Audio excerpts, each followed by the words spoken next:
Good morning po sa inyong lahat, mga idol. Nandito na naman po tayo sa ating mga ini-eksperimentong tanim, no, mga organic.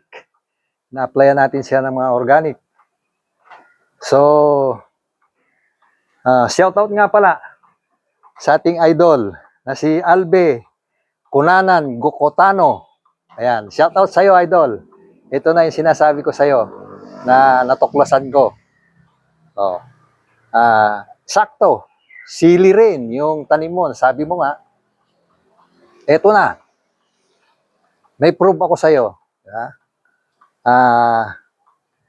Tingnan mo. May bunga siya. Diba? Hindi nga lang siya ganoon ka lago o kataba. Kagaya ng pananim mo, sabi mo nga mataba yung pananim mo, kaya lang hindi siya namumulaklak. Ay, namumunga. Tama, namumulaklak.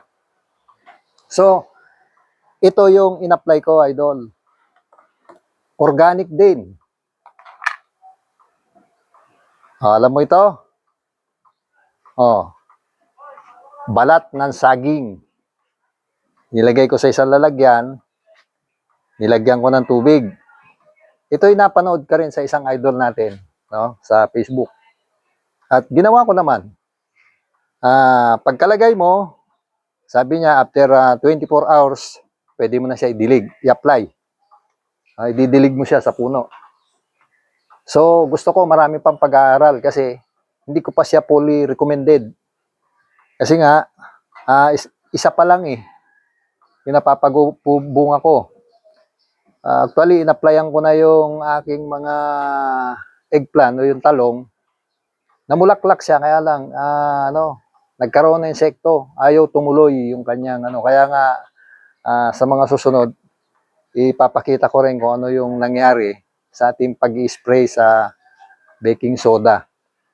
Yung problema, idol, Albe, pag in-applyan mo siya nito, magdadalawang isip ka na kung alin ang nakapagpabunga, ito o yung in-apply mo. Kasi in-applyan mo na siya no?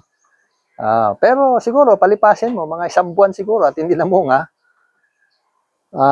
applyan mo siya nito.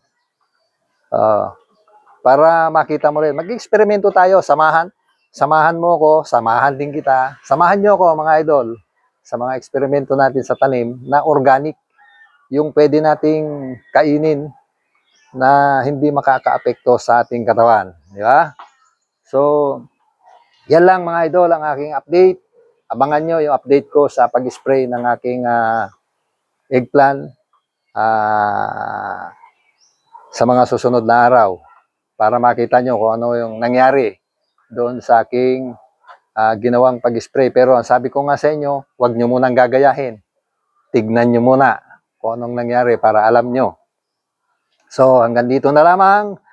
Huwag po ninyong kalimutan, i-share, i-follow, at mag-comment na rin kayo kung ano pa ang mas maganda nating gawin para sa ating pong mga halaman, para healthy na ating pong makakain.